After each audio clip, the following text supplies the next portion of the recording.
Jewish life and combating anti-Semitism. La vice-présidente Vice President Jourova will participate at the press conference, which will take place around 2:45. Furthermore, Commissioner Simpson will represent the Commission at the Energy Council meeting, which is also taking place today in Luxembourg. The Commissioner will inform ministers of the status of the EU's preparation for winter preparedness when it comes to energy. Ministers will also discuss the energy situation in Ukraine with the Ukrainian Energy Minister, Herman Galushenko. Furthermore, the Council will discuss the next steps when it comes to implementing the Repower EU plan and efforts to reduce imports by the EU of Russian fossil fuels. The agenda will also include a broad range of other subjects, including competitiveness, energy prices, implementation of the Fit for 55 legislation. Commissioner Simpson will participate at the press conference that will take place at around 6 p.m. As usual, then, I would invite you to keep your questions on the matters on the agendas of the Council meetings today for the dedicated press conference. Also, I'd like to say that I think many of your colleagues are, in fact, at those council meetings. So that's it for the council meetings today. Welcome two groups of visitors that are joining us today. I'm told that you are 20 journalists coming from Sweden in a visit organized by a representation in Stockholm, and I'll have the pleasure of meeting you later, and 15 journalists from the United States and Canada in a visit organized by the External Action Service. I hope you enjoy your time in Brussels and here with us in the European Commission in particular. That was all from us today. We can now take your questions, assuming there are any, in view of the numerous councils and activities that are taking place. Mose, a short question, please. It's about the Foreign Affairs Council meeting yesterday. I understand there was no formal conclusions issued after that meeting. We only have, I think, the High Representative Borrell's press remarks at the press conference. So I would like to ask about the position, your position, if there is one, on the ongoing war between Hezbollah and Israel, because in his press remarks he talked about the sustainable ceasefire, but I understand that there is no, of course, international legitimacy for continuing the war in Gaza, but when it comes to Lebanon, Hezbollah, I think the situation is different. So what is your position on that? Thank you. Peter. Thank you, Mose. The position of the European Union on Lebanon has not changed since the last EU27 statement on it, issued, I think, during the last week of September during the United Nations General Assembly. It was the EU27 statement issued calling for immediate ceasefire and upholding of the United Nations Security Council Resolution 1701. This call by all 27 member states followed the call of the leaders of the countries, including the European Union, for the, if you remember, the 21 days long immediate ceasefire. So the position of the EU has not changed. Respect for international law, fulfillment and respect for the United Nations Security Council Resolution 1701, immediate ceasefire, and of course, very strong and urgent call on Hezbollah to stop shooting rockets on Israel. Follow-up, Mose. Yes, thank you, Peter. You referred, say, to the previous statements, and I remember that the EU supported the G7's call for a temporary ceasefire for 21 days, I think, in order to make space or room for negotiations on a political solution. And that seems to contradict the call, if there is such, on an immediate ceasefire in Lebanon, which would, I suppose, leave Hezbollah in power there. After all, I mean, Hezbollah is not only a threat against Israel, but also against the security of Lebanon itself. Thank you. Peter. The position of the European Union has not changed, and the meeting of foreign ministers yesterday, which was taking place as the regular meeting of foreign ministers, they meet every month. The meeting yesterday reinforced the EU position on this. Thank you. Any other questions for Peter on the situation in the Middle East? Please only keep your hand raised on Interaxio if your question is on this. I see one hand raised on Interaxio from Konrad Kramer. Konrad, on this? Hello, can you hear me? Well, if it's not on this, let me check first, since I said please don't raise your hand. I'm sorry. No other questions, and then we will come back to you. It is not the case, so go ahead, Konrad. Other issues? I'm sorry. No problem. This is a question about migration. Thanks for giving me the word. As President von der Leyen has announced a new system for the enforced return of illegal migrants in a communication with the 27 member states, how will that system be? How will you proceed with this in accordance with the reform of the EU Asylum and Migration Pact? Because there's a schedule for this, for putting this pact into practice, and now the president comes up with this new plan. So how will you put in accordance these two strategies? Let me remind you that what the president has done for the moment is send a letter to the member states which focuses on 10 points of action for the future, and therefore, obviously, in the context of the new mandate.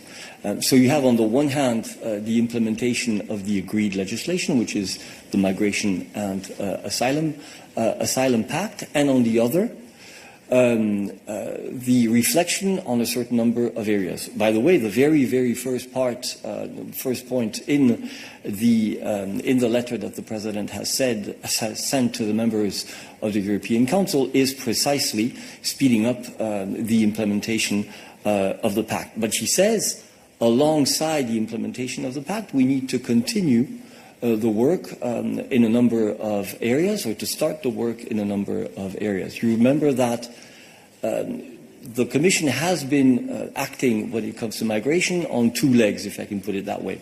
One leg is the legislative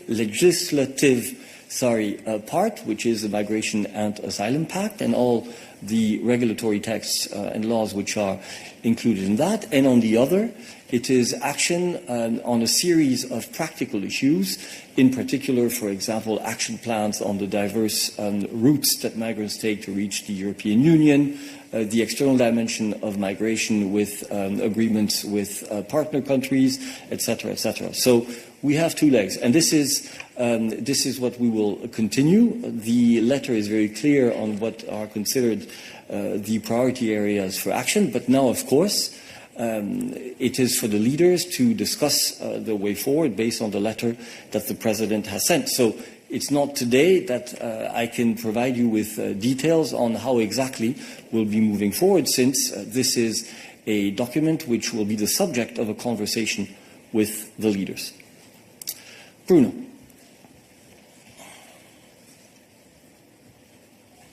I seem to remember a lot of discussions over the years, not least back in 2018, over this idea of return hubs outside of the EU, and in contrast, actually, to the Albania protocol. These are people who have been in the European Union who are then sent outside the European Union to a return hub, and the Commission was always very negative about it. Yet in this letter, the President of the Commission is saying that's something that can be taken forward, that it's possible. Could you explain what's changed in the meantime, that something that was once not possible, illegal, is now possible and is something to go forward on? Anita.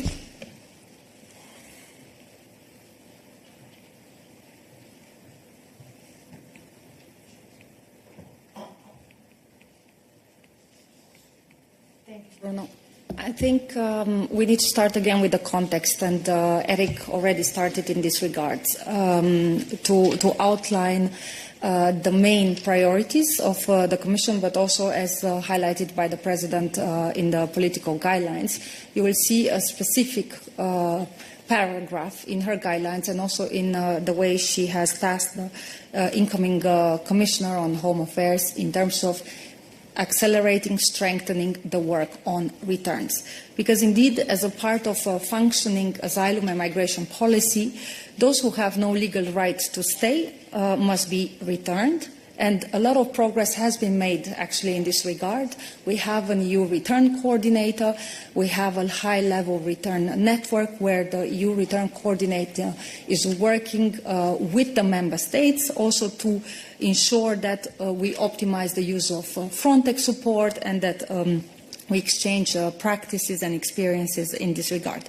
But as you have seen in the letter of the President, despite all of this, we only have 20%, despite of all the progress, of third country nationals that are ordered to leave and have no legal rights to stay on the territory that are actually need to be returned. So it is very clear that still progress needs to be made. This is also the subject of a letter of the member states addressed to the Commission this May, looking into the possibility of cooperation with partner countries in this regard.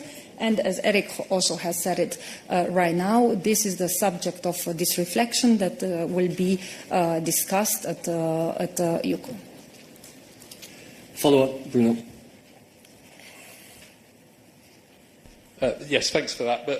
But I'm just trying to understand, I know the context, I'm just trying to understand why the Commission has always said to us that sending people from the EU to deportation centres, whatever you want to call them, return hubs, whatever the euphemism is, sending them outside the EU once they've been in the EU is something that's simply not legally possible. That distinction was made when the Commission rather grudgingly accepted the Italy-Albania Protocol too. And since you mentioned returns and changing the return directive as actually a QMB of countries do you accept their proposal in the letter, Austro-Dutch letter, that people who are non-cooperation with deportation orders or return orders should be sanctioned, i.e. punished?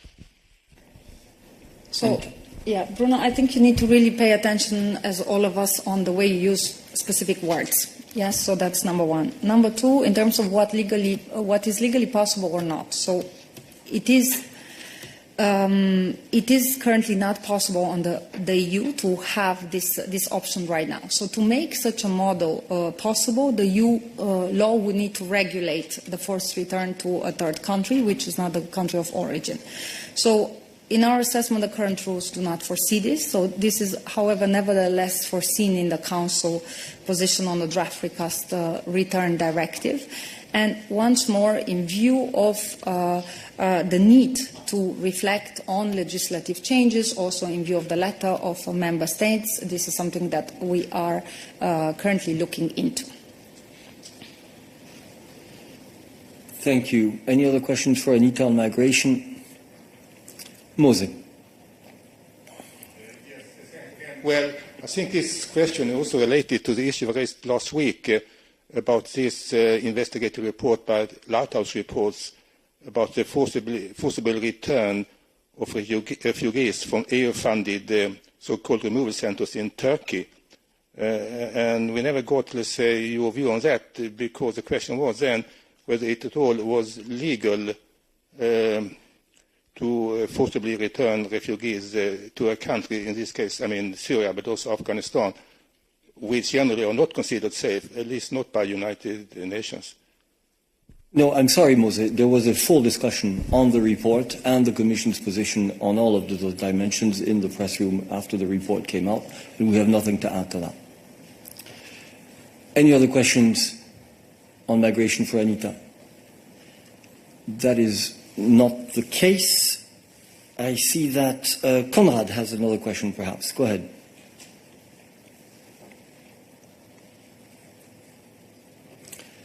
You need to reconnect. Now you can hear me. I'm sorry. So just a quick follow-up. So this new plan announced in the letter by the President includes the idea of sending people back to third countries, not to their home countries, but to third countries, which will be contracted under new agreements which have to be found.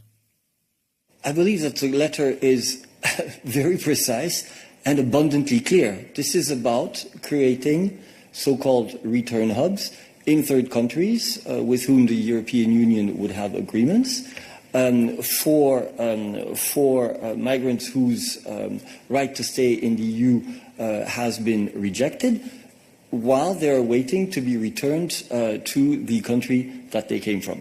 Anita, I'm not saying anything wrong. Voila. So that's very, very specific. And I would ask you, Conrad, for our interpreters, if you take the floor again, to please switch on your camera as well. Thank you very much. I see no further hand raised on migration for Anita. Any other questions for us today? Okay, that is it. Thank you very much for your participation, and we will meet again tomorrow.